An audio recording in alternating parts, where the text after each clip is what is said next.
Ma fille est morte il y a un instant, mais viens, pose ta main sur elle, et elle vivra.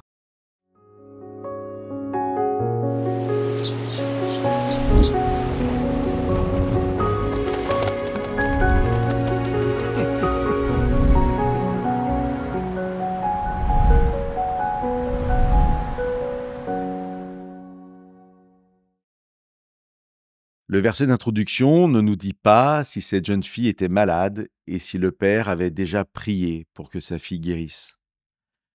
Mais je suis impressionné par cette prière qui me semble désespérée, qui me semble arriver trop tard, puisque l'enfant est mort. Nous pouvons souvent avoir l'impression que toutes nos prières ne sont pas exaucées. Et pourtant, toute prière, quelle qu'elle soit, arrive à Dieu. Mais il est vrai que parfois, nos prières ne sont pas exaucées de la manière dont nous l'aurions voulu. Il est important, je pense, de rappeler qu'une prière est finie lorsque le mot « Amen » est prononcé. Amen, Seigneur, qu'il soit fait selon ta volonté. Prier, c'est partager à Dieu notre volonté, mais aussi reconnaître que nous nous soumettons à la volonté de Dieu, c'est-à-dire que nous laissons tout l'espace pour que la volonté de Dieu s'accomplisse.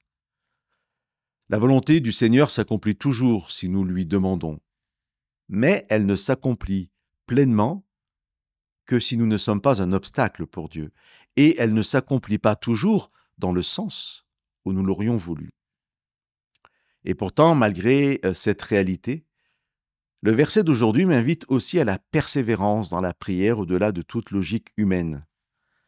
Ce chef vient déranger Jésus lors d'un repas. Il vient interrompre son enseignement, exprimer encore une fois sa volonté, sa foi en Dieu. Viens, pose ta main sur elle et elle vivra. Venir à Jésus au-delà de toute espérance humaine, c'est, je pense, le secret de la paix. Cette paix ne réside pas dans ce que toutes nos prières ont été exaucées, mais de ce que, espérant contre toute espérance, nous venons à Jésus au-delà de toute logique humaine. C'est le message d'aujourd'hui. Dieu a donné à chacun cette foi qui nous permet de toujours venir vers Jésus. Allons-y, chers amis.